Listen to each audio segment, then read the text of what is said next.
Good evening and welcome. I'm Javita Hill. I'm the Executive Director of the Philadelphia Commission for Women and the Office of Engagement for Women. Since our establishment in 2015, passed by a unanimous ballot initiative, we have taken very seriously our mandate for gender equity and justice that has included wage equity, access to affordable childcare, addressing maternal mortality disparities, access to affordable housing, and fair work week scheduling that ensures workers in retail, fast food, and hospitality industries have predictable work schedules. The Domestic Workers Bill of Rights offers first-time protections for domestic workers against wage theft and sexual harassment. The legislation also provides for paid sick leave and vacation leave. And get this, it's transportable from one employer to another. We were instrumental in reforming the city's sexual harassment policy, and we remain tireless advocates on behalf of dignity for incarcerated women. In Philadelphia, incarcerated pregnant women can no longer be shackled during labor. Women being held in Philadelphia detention centers now have access to free menstrual hygiene products, but this is not true of our state prisons. But we are working on advocacy on behalf of the Dignity for Incarcerated Women Act to ensure that women in labor will no longer be shackled. And it includes access to free menstrual products and sentencing closer to where women live so families can visit them. Thank you for joining us this evening for the 9th installment of our Women's History Month virtual series, Your Voice, Your Power, Your Vote, Making Democracy Work. We dedicated this series to Harriet Tubman, who was a tireless advocate. We know a lot about Harriet Tubman in terms of her abolition, but a lot of people are not aware that post-Civil War, in later years, she was an advocate for universal voting rights. And so we are equally adamant about access to the ballot, a pillar of our democracy that we saw in peril on January 6th. And since then, we have not seen such an aggressive attack on voting rights emblematic of the 1950s and 60s and the Jim Crow era. So what we're talking about, and this series of programming has been very important. And next month, we'll be doing a program on mobilizing the Latino vote. So stay tuned and check back with us for when that's going to be scheduled. But we also know, as we eyewitness the invasion of Ukraine, we know of the fragility of democracy. We also know that it was women, and particularly Black and Brown women, that made it possible to win historic Senate races in Georgia and made it possible to have the first Black and Asian American woman as Vice President of the United States. So with all of that being said, it gives me great pleasure to introduce our panelists. Washington Post columnist Jennifer Rubin, whose latest book, Resistance: How Women Saved Democracy from Donald Trump, inspired tonight's conversation.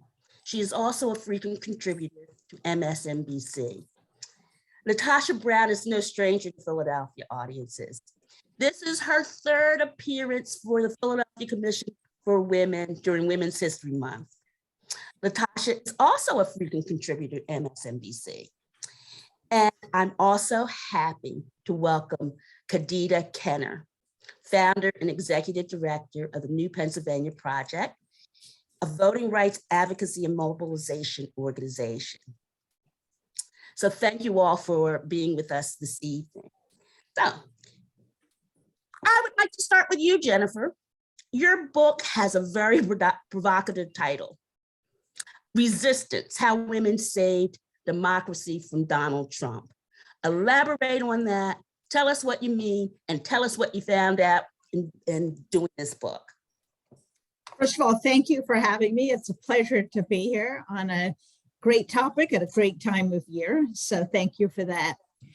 The book was inspired really by two things. One, as I looked around after the 2016 election, I saw really an outpouring of civic activity, new organizations, new efforts at lobbying, new efforts in public demonstration. And when I looked more carefully, I saw that these were primarily, not exclusively, but primarily driven by women. And I thought it was not a story that was being told as the quote resistance was being covered. And it was so notable to me that I felt as if you were reading about the civil rights movement without mentioning African-American leaders. It was somewhat bizarre in my mind. And the second was that I really, on that fateful evening, like many of us in November on election night 2016, I was stunned, I was shocked, I was gravely disappointed in the American electorate. And I wondered whether we had it in us to not only maintain democracy, but to come back, to restore a greater level of civic participation, to make sure that our civil liberties were not in danger, to uphold our democratic norms and institutions. And as I watched this unfold, to my really delight, I saw that we hadn't quite blown it yet. And what the book is really about is women from all walks of life, some of them already in Congress, some of them who ran for office the first time, some who were never political and went from a group of 5 or 6 women to networks of 2,000, 3,000 people who were then politically active. And it was really a marvelous example of what democracy should be. It's a participatory sport. You can't sit on the sidelines. And as we know, women turned out in great numbers, 2018. Many women Democrats ran for office, many more than in the past. There was a record number of winning women candidates in 2018. And then in 2020, we, for the first time, had a political party that had multiple women, not just the woman candidate, but multiple women. And eventually, as our host said, a woman vice president. But we also saw in the presidential election phenomenal efforts by women. African-American women leading the way as they usually do in the Democratic Party, but also college-educated women who we saw some shift from Republican to Democrat, and some people who had been Republicans who could no longer tolerate their party and joined the movement to elect Joe Biden. So it's a story, I think, of disappointment, of anger, but also of triumph. And I think it comes at a timely moment because we are still faced with these very same threats to democracy. And one could make the argument that the threats are more acute now than they were in the tail end of the Trump administration. We had January 6th, we've had massive assaults on voting rights. We've had an effort to subvert the administration of elections so that we can no longer absolutely be sure that the counting and the tabulation will be done by nonpartisan people. We've seen all sorts of threats against people in public office, whether it's school board members, whether it's members of Congress, whether it's election officials. And so the battle is not yet won. We pulled back from the precipice in 2016, but I cannot stress enough how fragile our democracy is, just as was said as we watch Ukraine put their lives on the line, put their children's lives on the line. And I fear that if we are exhausted, complacent, somewhat disappointed because not all of the policy objectives were obtained, that there will be devastating losses for the Democrats, that the Republican Party will come back into power. And just as I wrote today, we're going to have chaos. We're going to have an attempt to impeach the president. We're going to have gridlock. We're going to have government shutdowns. We're going to have a fear of defaulting on the debt. It's really going to be a mess. And so I'm thrilled to be here to once again ring the alarm that once more democracy hangs in the balance. Thank you. One of the things that confounds me, that at this time, when we see all of these assaults on democracy, that there is a real fissure within women. I mean, so we have an attack on abortion rights. We have attack on women's rights. I mean, it's astounding to me. And it's astounding to me how women were at the front of the resistance movement. But by the same time, there are all of these assaults on women's rights. How do you explain that? It is unfortunately a very common pattern in American life that women or African Americans or immigrants make progress, and then there is a tremendous backlash.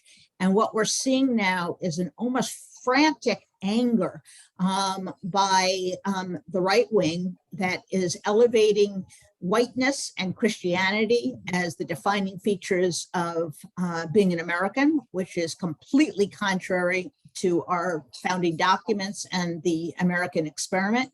And this is, make no mistake, this is pushback, this is revenge, and this is an effort to say, we're not going to let those people organize. We're not going to let all those people turn out at the polls next time, because look what happened when they did their work in 2018 and then in 2020.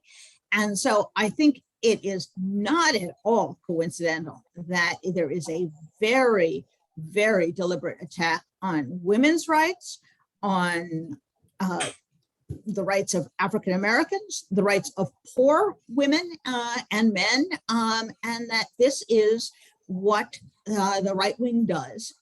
Just as they did after Barack Obama, there was progress and then a tremendous backlash, which was part of how we got Donald Trump. So I think we need to be aware of it. And I think the Democratic Party needs to be a little bit more forthright about what's going on and to be clear that we're talking, it's not just a discrete issue. This is about the fundamental dignity of women. When you have a statute that says other people can spy on you and then turn in your abortion for money, we're talking about a complete abrogation of individual integrity, individual self-determination of a type that we have not seen in quite a long time. And you see it with any group that the right wing perceives as vulnerable. Did you think you would ever see a statute passed in the state of Texas that said the government can come and take your child away from you if you pursue appropriate medical care? That's something out of the gulag. And that's a very important point that I would hope Democrats, independents, disaffected Republicans make. This is all about the gigantic growth of really a tyrannical surveillance state, that the power that they want to give to government to run your life, whether it's your childbirth, whether it's how you raise your child, whether it's the ability to send your child to a school that accurately teaches American history. This is a giant power grab, and it's accompanied by a movement to prevent people from voting, because these things are not really that popular. And the way they stay in power is by disabling people from voting. This is the ultimate in incumbent protection. They prevent you and everyone tuning in and millions of other people from exercising their right to vote because they fear they'll be thrown out. And I think it's also anti-dem. I think we also need to express the underpinning of this why our democracy is so fragile, because these movements to impede on people's rights are anti-democratic. And I think we need to be really clear that it's anti-democratic. Absolutely. You do not have a And democracy. people running around calling patriots who are anti-democratic. Yes. I mean, it's really amazing. And they're completely shameless about it. They say, well, it's better if fewer people vote. That's not democracy. They say that, well, the real Americans are this group of people, completely contrary to what democracy stands for. The view that they are somehow entitled to retain power at the expense of a growing majority of millennials, Black and Brown Americans, of women, is really the antithesis of democracy. They are rejecting democracy because they can no longer win a majority support for their agenda, which is very extreme, very kooky.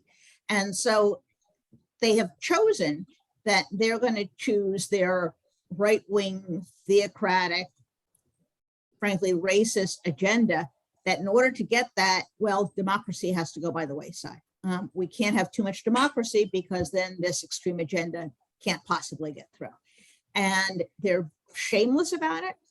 Unfortunately, I think people in the center and on the left are not as skilled in calling it out and making clear to the average American why this is a threat to them, and why this is going to make their lives worse. And I would hope as we get closer to the election that the administration, members of Congress, candidates would be far more vocal and far more precise in identifying this phenomenon. And excuse me, no, please. For interrupting you, which is why all of those things you have said, I think, LaTosha, for years now, you have been working in response to exactly that. Tell us about your work and the work that you have been doing in expanding the franchise. So thank you, Anjavita, for having me. And I really appreciate, Jennifer, I really appreciate your analysis and insight. You know, I want to, before I just talk about kind of my work, I want to talk about my work in the context of what moment I think we're in. You know, part of the challenge of what is happening, we're going to have to be honest that we've had a revisionist history of this country. This country has never been a pure democracy as is laid out in the Constitution. It has been aspirational, and there's aspects of our society. There are aspects of government, including primarily the franchise of the vote. But I do want to remind people that, you know, even as this country, as the founders wrote, that all men are created equal and endowed by their creator, they also had a system that completely marginalized people of color, as well as even white people who didn't own land, including white men couldn't vote, right? And so there's always been an element in this country that defined democracy in a context that meant democracy for themselves and not for others. And so I think that where we're at in this moment, which has created the tension, you know, while on one hand is extremely frustrating, the good news is that the tension has been created because the electorate, the political landscape has changed drastically. That what we are seeing is we're seeing more women run for office and win in office. There are more women that have been elected to the House of Representatives ever in the history of this country. We're seeing more women actually challenge seats, including Secretary of State, you know, including your own state, that I think is on the precipice of having a woman as a Secretary of State, you know, and we're seeing women run for governorships and gubernatorial elections. We're also seeing communities of color being represented in ways that we've not seen before in terms of that is shifting the political landscape. And so in fact, what is happening is that those same tricks that have worked in the past, that this is Custer's last stand, that in some way, this is this model that has been around power being defined of white patriarchy supremacy, that has been the standard, and everything outside of that is antithetical to what democracy means. We flipped this thing on its head because we're making democracy. And so part of my work is is actually in the practice of creating democracy.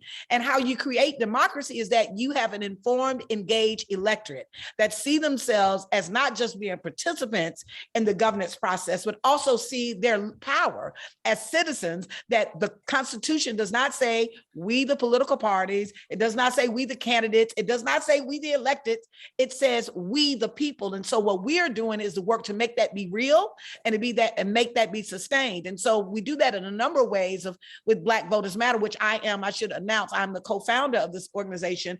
Part of what we wanted to do is to create an organization to make democracy in a way that what we would do is actually help build out the ecosystem of people being engaged in the process. What does that look like?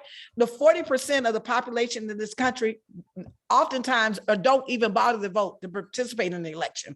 And there's been this narrative is that's the people that don't care. No, I would actually offer that those are people that it's not that they don't care. Those are people that have literally been either disenfranchised, like disillusioned, pushed out of the process, discouraged from voting, or various placed up, right?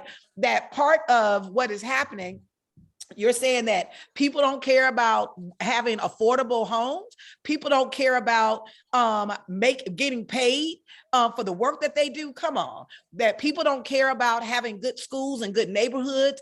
I've not met anyone that did not care about something. But what we've had is we've had a political process that has been created and exploited in such a way that it seeks to serve such a small group of people, the ruling class, primarily white men, right? And that everybody else that is engaged in the process had to engage in this process using the democratic process to actually engage. And so now those very levers, are now being pushed back, right? Because democracy sounds great when you are in charge. Democracy is not so great when the majority of people don't look like you, don't have the same kind of context. And so I'm raising this because I want us to flip from seeing that we're a perpetual victim and really recognize that what is happening in this moment, there is a power shift. That essentially what is happening is we are really reshifting the entire political landscape in this country. I want to remind people that at one point, regardless of whether you are on the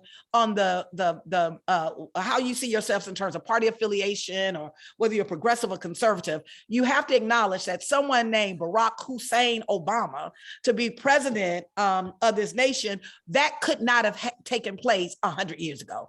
I'm not even sure that could have happened 50 years ago. I'm raising that because I want us to recognize that in the midst of the fight, that what we are also seeing, that fight is in response to the progress. And so there's progress being made, and we have to really recognize if democracy is to be so, we the people are going to have to take that serious, and we're going to have to make that be so. And a case in point, I just would say in terms of some of the work that we've done, we've worked in 12 states, including Pennsylvania is a key state for us. And I just want to acknowledge and put this out. We are looking to work with, and we've worked with so many great grassroots groups in Pennsylvania, but we are completely open and would love to connect with organizations that are doing power building work. And the way that we define that is not just about the context of who does civic engagement work, that ultimately who is on the front lines making change in our community. That is what democracy looks like. Those women organizations that are doing leadership development training and are creating a context for communities to get engaged. That's who we're looking for. Those groups that always show up when there's a challenge happening in that community to actually leverage their power and resources. Those are the groups that we're connecting with. And so our approach has been, we believe that the way you build democracy is not from the top down, it's from the ground up. And so in that context, last year, we were able to support over 700 Black-led groups, some of them in the great state of Pennsylvania, which is a core key state for us. And we invested $10 million directly, which means we wrote checks to those grassroots groups to actually help them build their capacity, whether that was paying for a van so they could actually help get this work out, whether that was canvassers, whether there was providing tools for them. In addition to that, providing tools for them, like technology support from millions of folks. I think we contacted 10 million people. I can't even remember the numbers. It might have been 12 million through our text messaging campaigns, whether that was leveraging the media. We actually use the media as a tool, as an intervention attention to shift the paradigm of how we see ourselves in this political shaping. That is, if we're going to reshape the political landscape, we got to shift the focal point. The focal point can't be around political parties or political candidates. It has to be around the people. And how do you do that? You build campaigns that center people. And so for us, we shifted from the traditional model of that there's only an election or only a campaign that is led by a political party or by candidates, because there's a vested interest. Not saying that anything is wrong with that necessarily, but that's a vested interest in a particular kind of approach. We wanted to create another approach that would democratize the process so that what we were actually fighting and lifting up were people, that our campaign message would be centered around how do we mobilize a constituency base for their own interests, that it wasn't centered around having a charismatic candidate or waiting on what the party thought was important, but what people thought were important. And part of us doing that is we actually worked on doing a lot of local races, from anything as small as a school board race to a DA's race, that we felt like that if we're engaging and we're building out an ecosystem, that we can constantly respond, and that we're not looking at building political power in this very exploitive cycle that normally, particularly, I can say this as someone who's worked on campaigns for 27 years of my life, that normally what happens is there is a candidate that's running or a party that needs help, they need this Black vote, and what they do is we see them 3 weeks before the election, and a few dollars rain from the sky, or just a few coins rain from the sky, and then the election happens, and whether they lose or win, we never see them again until the next election. And so we wanted to disrupt that cycle, that we would work 365 days of the year, whether there's an election going or not, that we continue to work with our partners, right? Because there's always, that our goal is ultimately how do we shift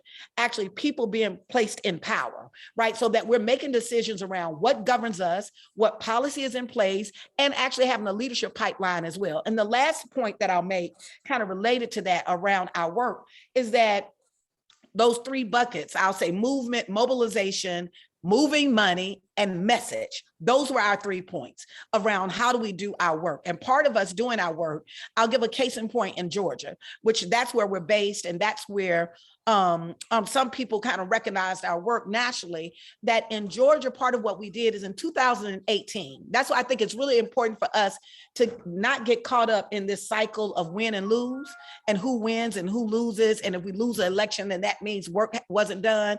The contrary, our goal is ultimately how do you build out the ecosystem. And so in 2018, essentially what we wound up doing, that was a gubernatorial election. And in that gubernatorial election, what it seemed like is my grandson is coming in. Hey, Makai, our 2018 election, it seemed like there was this loss, right? That there was this charismatic candidate that many of us supported. I'm talking to my C4 side now, Stacey Abrams, that brought a lot of energy to the process, right? And so in that election, we didn't get the outcome that we wanted. But instead of letting that energy dissipate, what we did is redirect that energy to organize. And what happened in 2020, in spite of the voter suppression, in spite of COVID, we came back stronger and bolder, and we came out in greater numbers in those pieces. All that was good organizing, y'all. We took what seemed like it was an attack, right? That was an attack. I can tell you about in 2020, where we were in line up until 12:37 a.m. on Wednesday when the last voter voted. People stood in line for hours, up to 11 hours. And so part of what we did is we were like, yeah, at the end of the day, we have to see this moment as a transformational moment. We have to stop seeing democracy as a transaction around like it's musical chairs. Who we're gonna put in the seat this year? Who's gonna put in next year? We literally have to recognize that this is a moment for us to radically reimagine what democracy looks like in this nation, that we've got to have accountable leadership, and we've got to actually put in the infrastructure so that we can hold them accountable, that we can create the kind of policies that we want, and we can actually go forward with a new radical reimagination of how we want our communities to look, to be governed, how there's participatory budgeting, and how there's a truly a democratic process that we're all engaged in. Wow. Thank you. Thank you for that. And you should see the chat is blowing up, LaTosha, in terms of people saying, yes, And good trouble, good trouble. Thank Yeah, you. we like good trouble. We do a lot of good trouble now. We like good trouble. And so I'd like now for you, Kadida, to let us know about the New Pennsylvania Project. Map that out for us and let us know, A, what that is, what it's doing in Pennsylvania, and specifically, because I think this is mostly a Philadelphia audience, how does that relate to us here in Philadelphia? So the floor is yours. Thank you, Javita. Pleasure being here today. I never want to follow after LaTosha, and here I am. So I'm going to give it my best go. So I'll say this, LaTosha mentioned the New Georgia Project, Black Voters Matter as well, all those that were doing great work there in Georgia. And that work didn't just end in Georgia, right? Because groups like ours, the New Pennsylvania Project, the New North Carolina Project, all popped up in reference to the work that was done down in Georgia, trying to duplicate those efforts. And that's what the New Pennsylvania Project is all about. Now, no, we do not have the same demographics as Georgia, but we do have a very growing population of communities of color here in the Commonwealth. Numbers up to almost 27% of those living in the Commonwealth being someone of color. And so we have lots of work to do. And as an organization, we are looking to register to vote or re-register to vote the 1.7 million Pennsylvanians currently living here in the Commonwealth who are eligible to vote and not registered.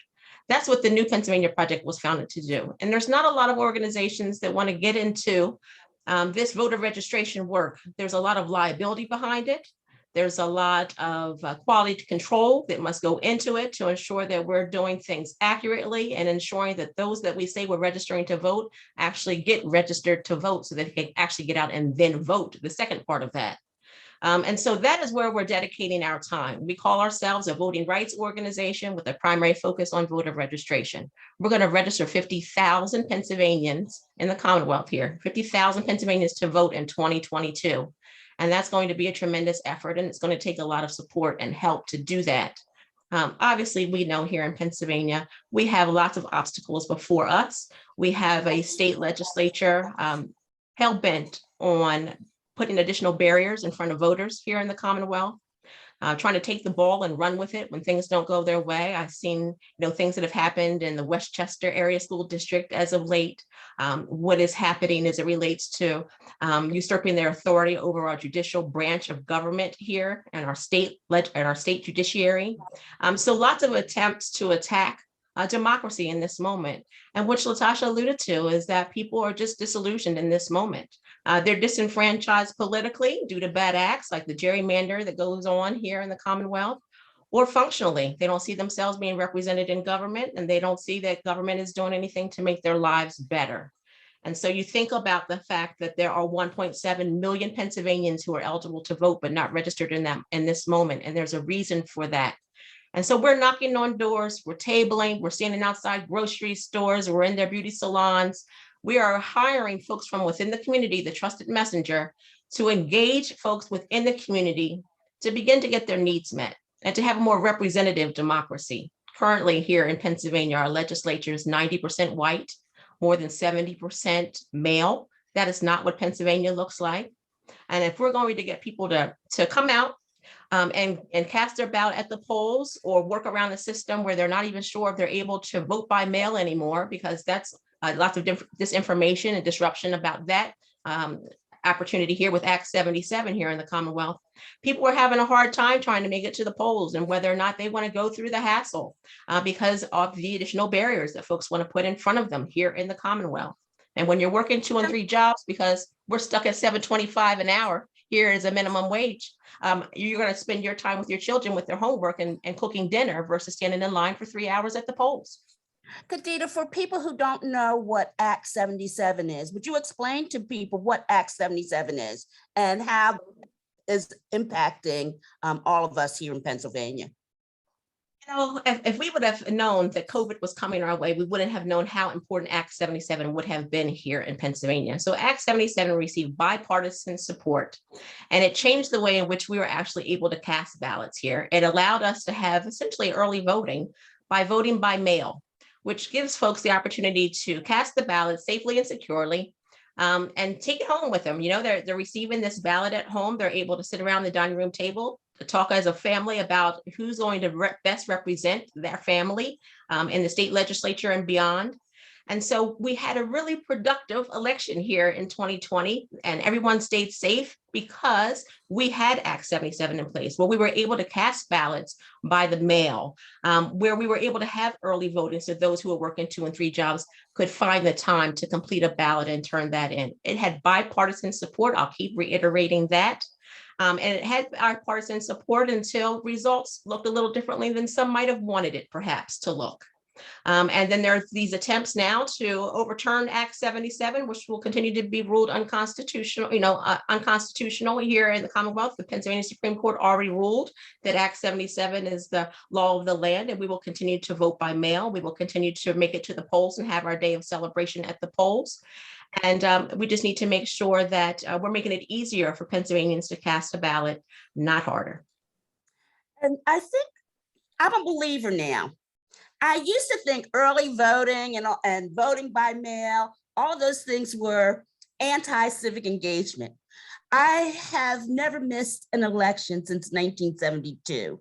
That was the year 18-year-olds were first allowed to vote.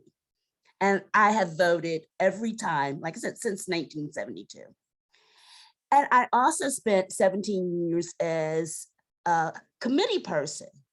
And so I loved election day. I loved because it was something that all of the neighbors do all together. So you've got your division and you get to see people and talk. Act 77 has changed that. And I think more or less COVID changed that, because that meant there were so many people. It was a new way of voting and folks wanted to vote and they figured out how to do it and they did it. And so I'm really very, very proud of the way Philadelphians and Pennsylvanians rocked the vote. I want to add something, Javita. One, I am as well. That's why we are watching. I am so happy that we're working in the state, and I love the work that the new Pennsylvania project is doing. So I just want to lift up like that can catalyze what happens in the state. So I just can't stress that enough, how that can really be catalytic. But I also want us to think about, unfortunately, we deal with voting like it's a rocket science. Everything is shifted. The way that we get our movies is shifted, right? We used to go to Blockbuster. Now we get Netflix. I mean, we get at convenience of Netflix. We have to kind of move with the times. In addition to that, if you look at, I'm thinking about money. I can literally move $50,000 right now easier than I can cast my vote. Well, how is that the case, right? So at the end of the day, we have to literally be able to have a voting system that lends itself to pluralism, that we have to a voting system that lends itself to the majority of wage workers who are really the most vulnerable, right? Don't work a traditional 9 to 5. Many of them work different hours. I can actually offer that when we were in line in Georgia, one of the things that happened in Georgia is that there was a woman who was a home health worker. She was a nurse. She had taken her client who lived on a predominantly white side of town. She had taken her to vote. From the time she took her on a walker inside to cast her vote to come back out, she said it was a total of 13 minutes, right? It was that simple. She came back to her polling site during her lunch hour, which she had 1 hour to vote. She had been in line for 30 minutes and they were anticipating that she would be in line for 2 hours. And so here is a woman that actually assisted her patient in voting, that literally she could not vote because of how she worked and who she was and on what side of town she lived, quite frankly, because the waiting time oftentimes in Black precincts is very different than other precincts. It's a reality.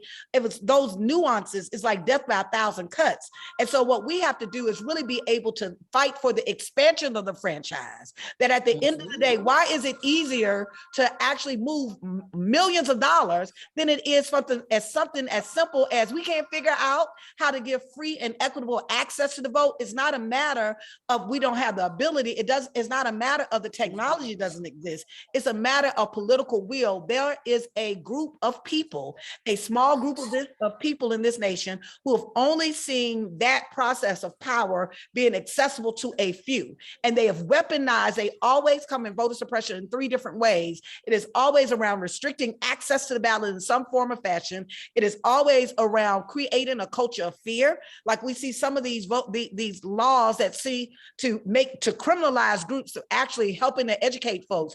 And the third has been a weaponized kind of administrative process where you can legalize something. Let's not forget, this is a nation that legalized 3/5 of a human being, that designated that Black people were 3/5 of a human being. Like, just because it's legal does not make it right. And so that's why we're actually shifting a whole different perspective around when we're talking about creating democracy. It's going to take the people literally saying that we're demanding democracy. I just add just a couple things to put an exclamation. The most effective method of voter suppression is long lines. And there was a study done 2014 that showed that just statistically, there is no doubt that in poor neighborhoods, in communities of color, people are waiting in line 7-8 times the length of time that white voters are. That is nothing but direct suppression. And when you think about it, it's the most effective one, because people come to the polls, and if they physically cannot stand in line, or they cannot take hours off of work, they cannot vote. And there was actually a recommendation made in 2014 by a bipartisan commission that no one should have to wait in line to vote more than a half hour. That has been so abrogated, it has now become practically a game with these people. How many polling places can you close?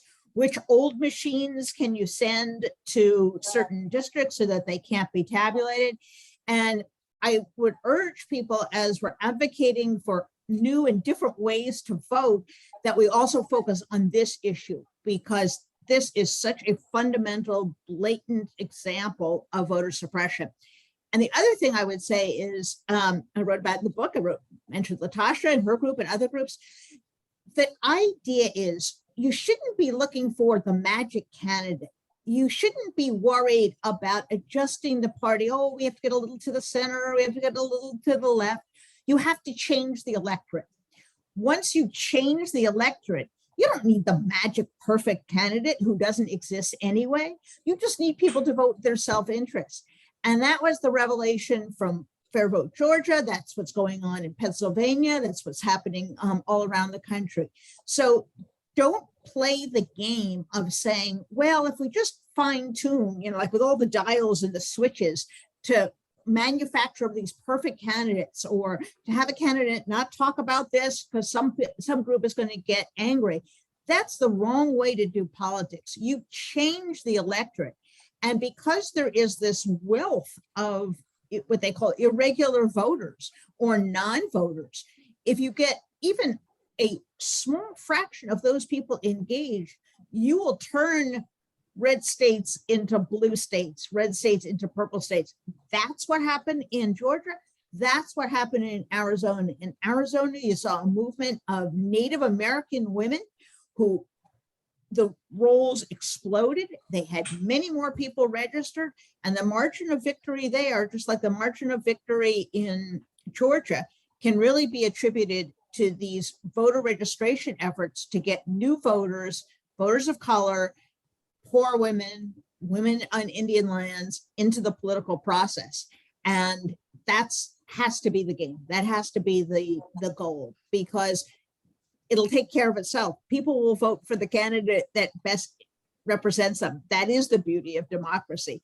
If you can get back to a system in which people have equal access, equal opportunity to vote, and equal knowledge about who the candidates are, what's going on, when the election date is, how you vote. So I cannot stress enough how vital these were in the outcome of the 2020 election. That election would never have been won without these types of actions.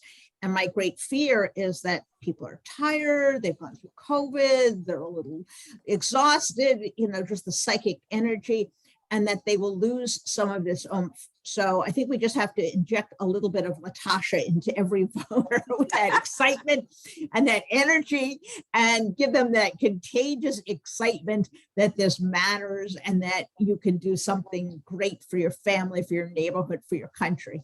I think restoring a sense of possibility and of excitement around the election is absolutely critical for an outcome that's going to result in a more democratic process.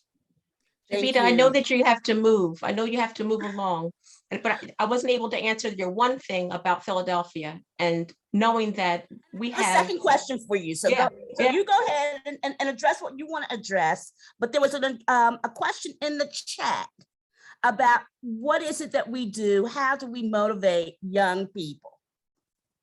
Because that's exactly what I wanted to talk about. We are right now in the moment. A study just came out. 1 in 4 high school students here in Pennsylvania who are eligible to vote are registered to vote. That's 1 in 4. That number goes down below 15% in Philadelphia. So it is an institutional failure in this moment to bring young folks into this electorate, to allow them to participate in democracy. And so we have work to do to engage young voters, be it in high school, be it in college, to get engaged in this moment. There's opportunities that we have to just educate, provide a little education. Civics not being taught in school the same ways it was when we were growing up. And so we have a generation of folks who are not being engaged in this political process. And just a little bit of information goes a long way. I was in Greensburg, Westmoreland County, right outside of Pittsburgh, about 45 minutes outside of Pittsburgh on Tuesday, having a conversation with college students there at the University of Pittsburgh at Greensburg about voting rights, about voting. You know, half of that room, half of those students were registered to vote. That's the good news. The bad news is half of those who were registered to vote have never cast a ballot. So there's an opportunity to do lots of work with our youth in this moment. I think about organizations like PA Youth Vote, who are doing that in Philadelphia schools and others, to make sure that we are talking to young folks and engaging them in this political process, because this is the world we're leaving to them, and they should be engaged in this. And if we're in a room and there are not young folks in that room with us, then we're not doing this properly when we're talking about voting and voting rights, because they have so much to say, and they have to have their needs met as well, as they drown in student loan debt, as they do not have clean water and air to breathe. So much for young folks to be engaged in the electorate about. And it's time that we bring them back into the fold. Okay, and yes, and we also know that when people start voting, at which point they start voting, they develop that muscle, the voting muscle. That means I did it the first time that I was eligible, and those people will continue their voting record for the rest of their lives. So catching them as soon as they turn 18, I think is a really, really smart thing, and really getting into the schools, doing voter registration in schools. When you want to come to Philly, just give me a call, Kadida. As a matter of fact, I need to put this out there now. July 26th at City Hall Courtyard, we're doing something called Civics Saturday. We're going to have speakers, we're going to have voter registration, we're going to have voting machine demonstrations. And so I'd like for you, Kadida, to come and talk to the folks here in Philly. I would love to. I'd love to. Thank you. So we're getting near time. And so I'd like to go with each of you having your parting words for what you want people to know. And so I'll start with you in this order: Jennifer, LaTosha, and Kadida. The lesson that I learned in writing the book, and the lesson from 2020, is democracy does not take care of itself. That it's like a garden. If you neglect it, the weeds will come in, nothing will grow, and you'll have a permanent famine. And although people say, oh, I'm so tired, I did all that work in 2020, I had to go through COVID. Yes, we're asking you again. You have to maintain it. It's like breathing. You were breathing yesterday, you have to breathe again today. You ate yesterday, you got to eat again today. And it's not that you're done, that you put forth this effort, that you get the right party in, and then you can go home. That's not what it's about. It's a constant process. Muscle memory is a great way of putting it. Just like people get into the habit, they run every day, or they work out every day, or they take a walk every day. That's the pattern. That's the habit of democracy we have to cultivate. And I think that the future and the future generations will absolutely have this down.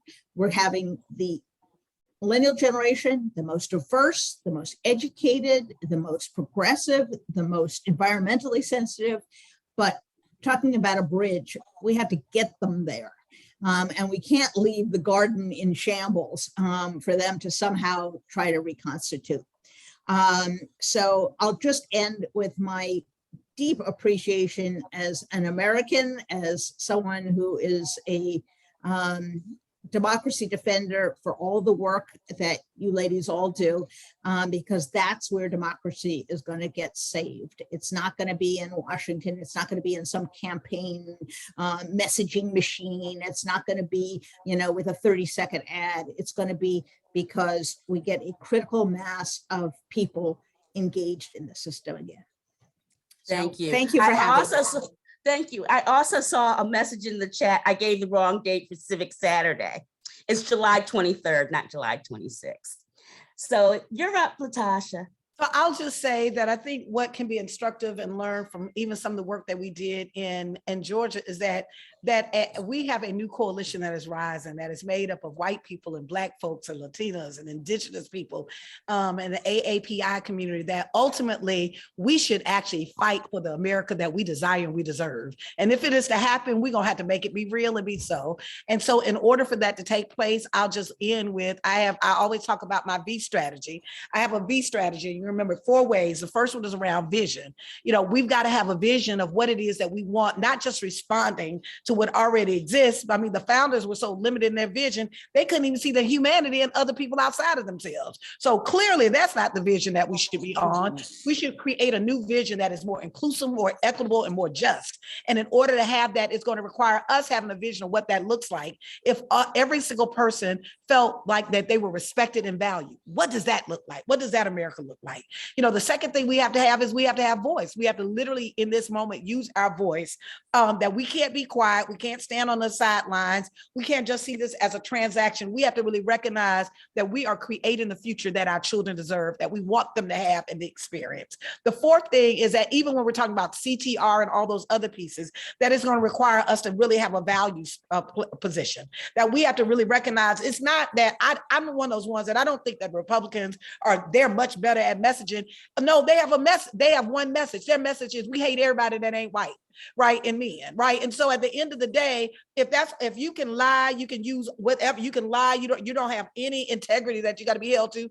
Yeah, that might seem like you're a better messenger, but not necessarily, right? At the end of the day, what I believe is that we certainly have a nuanced reality because we are seeking to be diverse. We are seeking to be actually of not just of one mind or one community, but of many communities come together. And that's more nuanced and that's more difficult, but it's also more beautiful and more powerful for us to seek that. But it does make our work a little bit harder. And the fourth and the final thing, we have to really see voting as not just as a transaction, but as one leverage point for us to win power. We've got to believe that we can win. We have to know we have to win, and we have to recognize we're in protracted struggle, that this isn't about one candidate or one election. This is about shaping reshaping the entire political landscape so that when we're looking at the Constitution, we know that we've made it be real. Thank you. Kadida, your final words. We opened up tonight talking about American hero, Harriet Tubman, and it can't go without being mentioned that we're commemorating the month of her birth and her passing here in March as we're closing out Women's History Month. And, I think about the fact that she spent lots of time here in Pennsylvania, in Kennett Square, Chester County, in York County, in Philadelphia, in Montgomery County. Harriet Tubman spent lots of time here educating the electorate here. in the fight for women's suffrage, and how we need to continue to fight for the right to vote for all Pennsylvanians who are eligible to do so. We're on the precipice of something here in the Commonwealth, and we need to make sure that we are defending our voting rights in this moment while we still have them, because the attempts to erode our voting rights and erode democracy in this moment is real.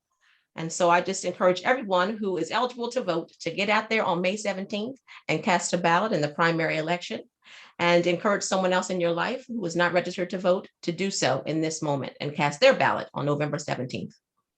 Thank you. May And 17th, excuse me. before May we 17th, the primary. close, thank you very much.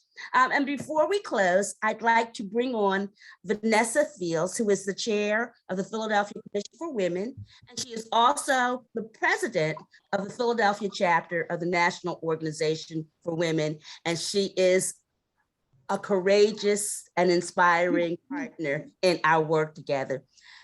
Vanessa, you'll close us out. Okay, so this is the message that I got tonight. It is time to get in good trouble with intentional disruption to radically reimagine democracy.